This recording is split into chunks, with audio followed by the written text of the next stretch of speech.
Tonight's the smart security camera that knows where to look all by itself. One of the many new ideas in this special programme looking at how technology can keep pace with crime. For example, how your Uncle Fred, the next door neighbour, and that lady in the greengrocers can keep thieves away from your cash. Also, the unlikely link between fraud, helicopter safety and DNA. And the biggest crime in the country, car crimes. An experienced thief can get off in a car in about 15 seconds flat. But hopefully this one should be able to stand up to everything that Master Locksmith Ron Cliff can throw at it. Ron, pick your weapon. I'd like to go for the drill, if I may have. Good start. Ron's gone for the drill. We'll be back with him later. But first of all, do you ever get that feeling that you're being watched? Well, the chances are they are. Security cameras are everywhere. And again this week, the police are checking the recordings from security cameras fitted in shops to try and find the people behind the horrific bombing in Warrington.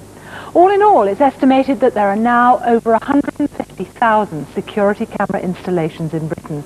That's a lot of pictures to keep an eye on.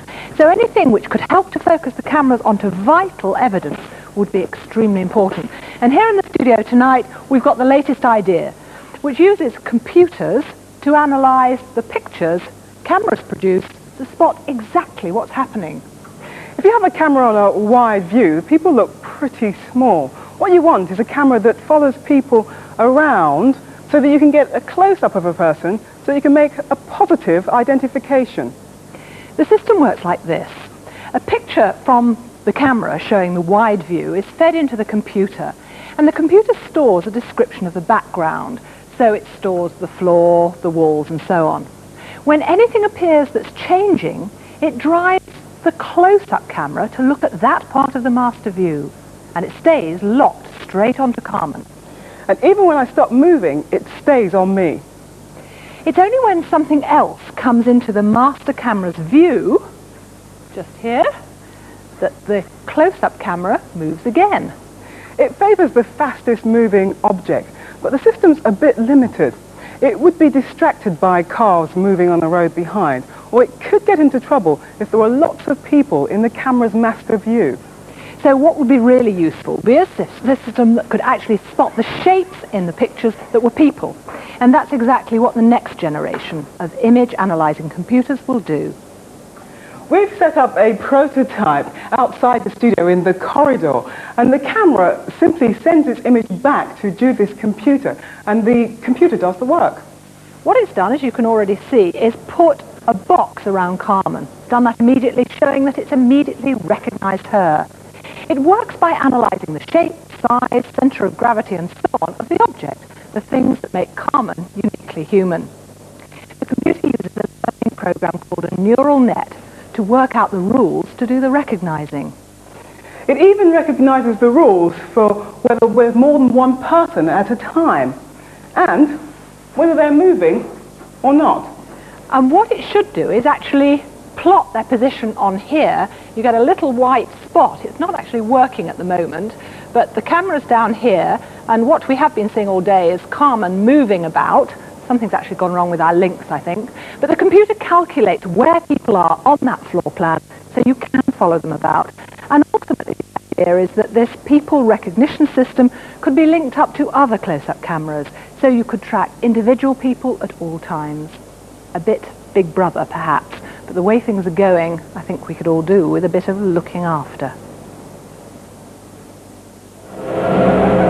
Most car crimes are committed by opportunists. If your car hasn't got adequate security, you're making it easier for them. Leave it unlocked, and they're laughing. Car crime. Together, we'll crack it. It's the largest single category of crime in the UK. Last year, about 600,000 cars were stolen. And a lot of people are making a lot of money persuading us to buy anti-theft devices. But if you do buy one, how do you know that it's any good? Well, a group of people from the motor industry and the police force got together in Northumbria and formed a partnership against car thieves, PACT. And they use all sorts of devices that the thieves would use in an attack test. So if a new anti-theft device stops them for 5 minutes, it passes the test.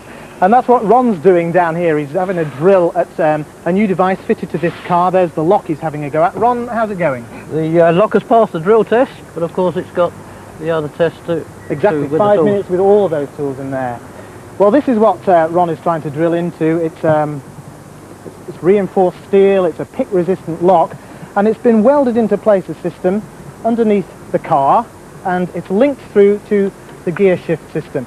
So when you park the car, you put it into reverse, and then you engage the lock like that. And now you can't put that into any other gear without undoing the lock. Well, the majority of the mechanical devices done by Pat have actually failed. Incidentally, this one passed. Now, if your car does get stolen, the quicker you get it back, the more likely it is to be in one piece. And this car has been fitted with a system that can tell the police it's been stolen long before the owners even know that it's missing. We've set it up on the back shelf there, that box. Now, that's constantly exchanging signals with an electronic engine immobilizer which has been wired up underneath the bonnet here. So when somebody gets into the car, even with a key that fits the ignition, and tries to start it, nothing happens. And that's because the thief doesn't have, thank you very much, one of these. The owner carries this little box in a pocket or a briefcase, and this is sending out a signal too, which identifies it to that unit, which then automatically switches off the immobilizer. So then you can drive off. But what if the thief does get round the immobilizer and is able to drive off? Well, then of course the signal between the immobilizer and the unit stops. So the unit knows that something's going on. And what does it do? Absolutely nothing. It waits for its moment to act. Well, earlier on, the producer hid this car in a street near Shepherd's Bush, and my task was to go out and find it.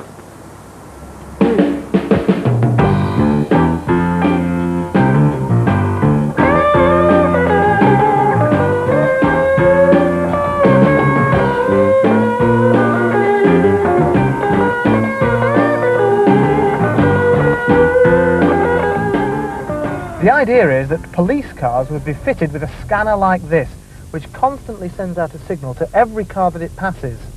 When the stolen car receives that signal, it finally acts. It sends a signal back and tries to attract my attention. And that's the big advantage for the police.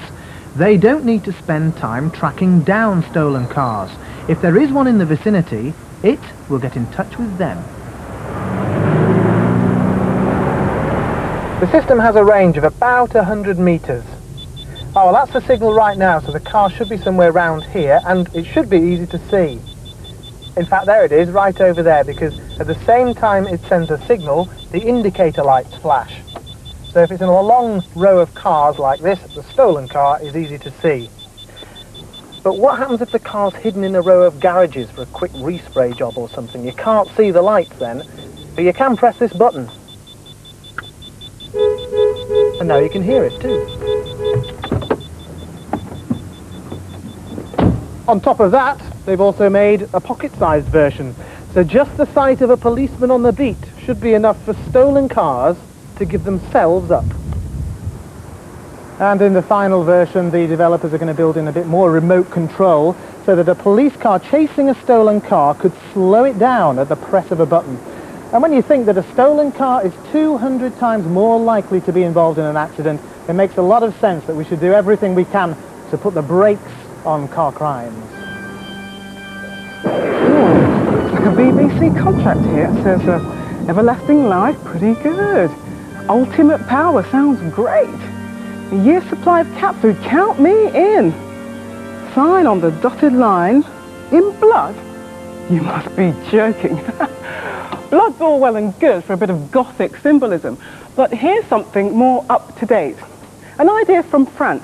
They reckon they've come up with the ultimate anti-forgery ink. It's made from DNA. Now, how does it work? Well, DNA is nature's instruction manual. It carries information in a sequence of chemicals, these are the coloured sections here, on 2 strands fitted together. Now, the ink uses a short section of artificially synthesized DNA, 50 chemicals long. This forms a secret combination code that is one of 1,000 billion possibilities. Now, one side of the DNA code goes into the ink, and the other half goes into a safe at a lab. Now, for a document like this, you sign in the normal way with normal ink, and also on a special patch over here with the DNA pen. Now, you can't see it because it's invisible, but if this document ever needs to be verified, send it to the lab and they'll add a solution containing the other half of the strand so that the DNA zips back together. Then by adding chemicals that recognize the whole DNA molecule, you get a color change and the signature magically appears. It's not only documents that are counterfeited, believe it or not, the spare parts of aircraft. This type of helicopter has managed to avoid a serious problem so far, but recently fraudsters took rotor blades from a crashed helicopter, cleaned them up and sold them illegally as spares. Not only dishonest, but potentially deadly. But they could be combated using another invisible biological code that can be inkjet printed directly onto parts like this rotor blade. I'll show you on this section.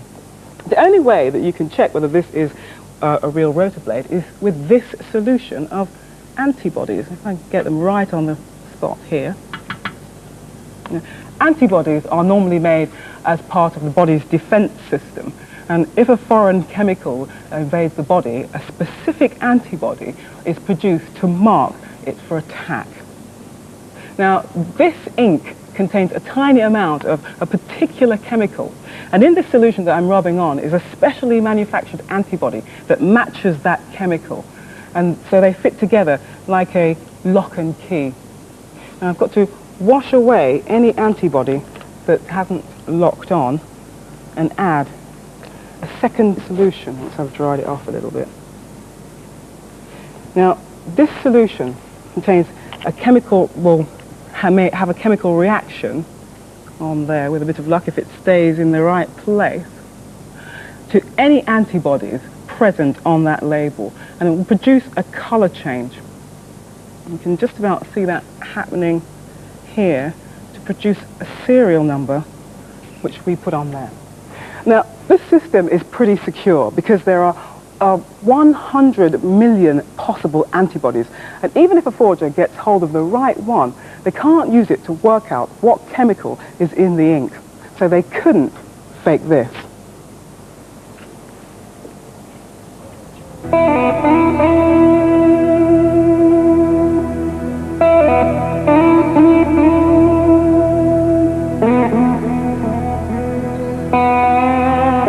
Often, the only witness to a crime involving a car will be someone who knows very little about them. At best, they'll recall just a few impressions of it and one or two unconnected details. Lucy! Lucy!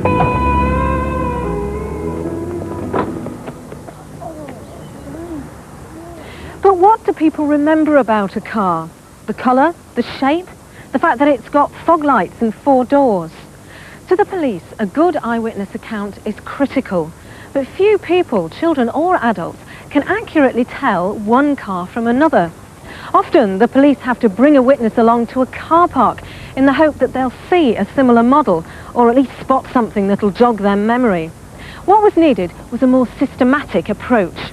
And Sergeant Simon Grantham of the Bournemouth Police rose to the challenge. He'd been investigating a series of attempted child abductions with frustratingly little progress and was looking for a new angle. I really needed to find out what people remembered about cars and find out the best way of getting that information from them. It was felt that while people might have difficulty in describing the actual physical attributes of a car, that they would very likely have an overall impression of it. What I needed to do was to be able to make some sense of those impressions.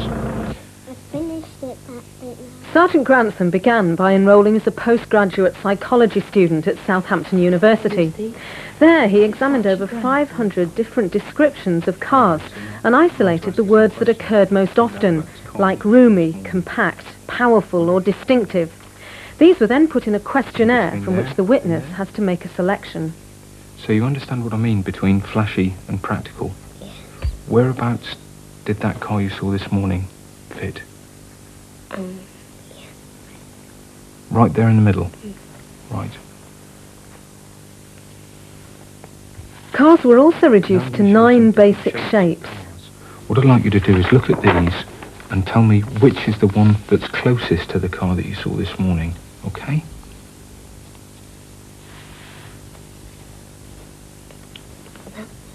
That one. Right. The witness is encouraged to go through the whole event in the hope that some details will emerge. Yes, it had electric windows. It had electric windows. Okay, so you've got the information from the witness. How do you use that to help you find the right car? Well, I was lucky enough to find a company which had just what I needed. It's a database that was commercially developed to provide motor manufacturers with information about motor cars, and they use it to stay one step ahead of their competitors. All the information from the interview is loaded into the computer, which contains details of virtually every type of car sold in Britain for the last 20 years. Each car is classified according to its features. And a list of impressions that were judged by a panel to describe the car most accurately.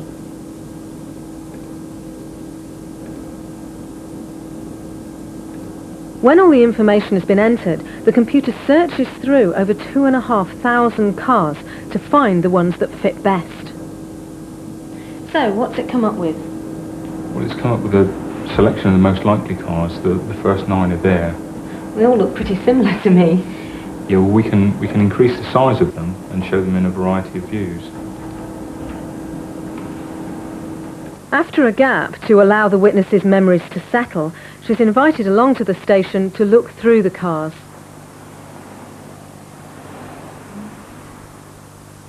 What I'd like to do, Lucy, is show you some pictures of cars and see if you recognise the one that you saw yesterday.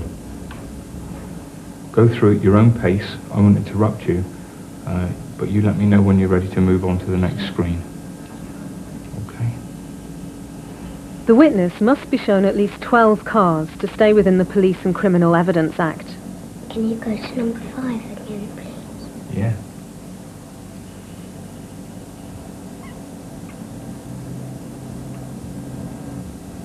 Is that the car? Yes. Are you sure? You can remember these. Right.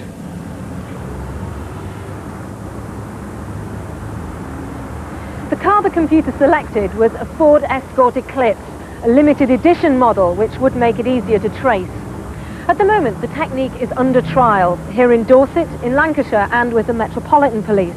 And right now, it's actually being used in a kidnapping case to help identify the car involved. So let's hope that Sergeant Grantham's system can give them a lead.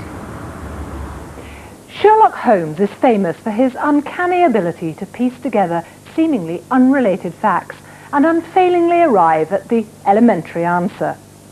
Since 1983, the police have been using a computer to do much the same thing, called HOLMES, Home Office Large Major Inquiry System.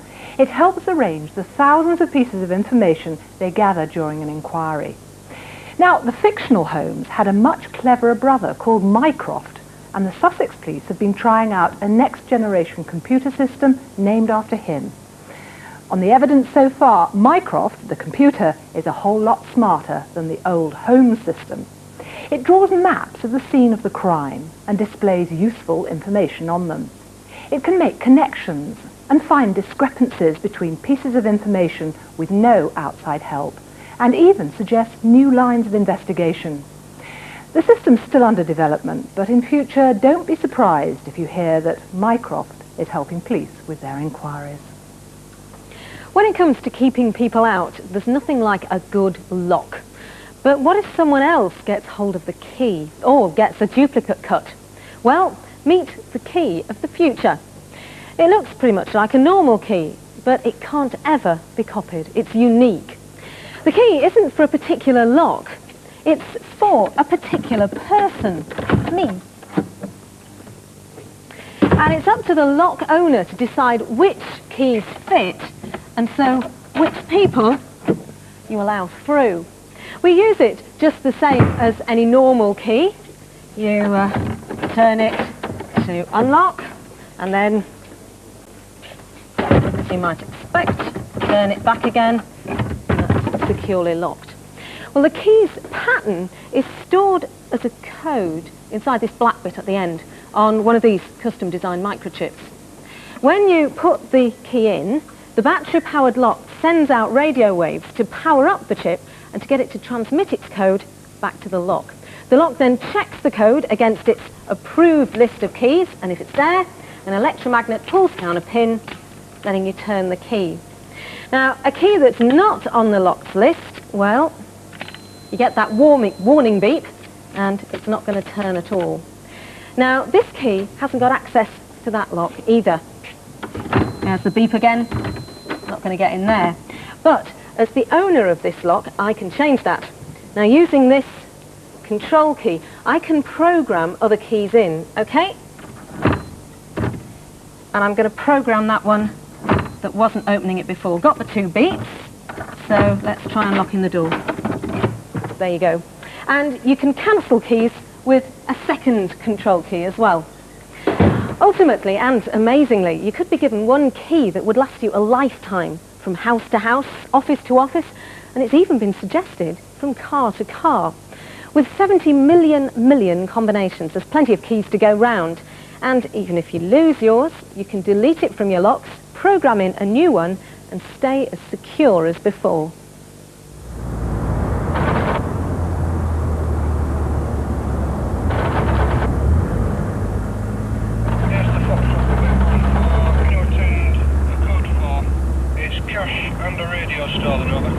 Yeah, 1-4 received.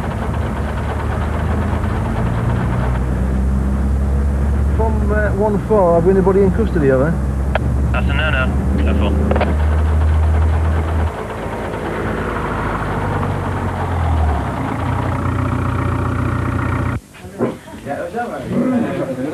I've been through all the filing cabinets. Yeah. You can see where this is going on. Gone through there. Been through all the drawers. In the best Sherlock Holmes tradition, these officers are looking for clues left behind by the burglar and taking samples from the scene that may match up with tiny fragments found on a suspect. Analysing the chemical composition of tiny samples is extremely difficult, but here at Hull University they may have the answer to this ongoing problem. Here's an example.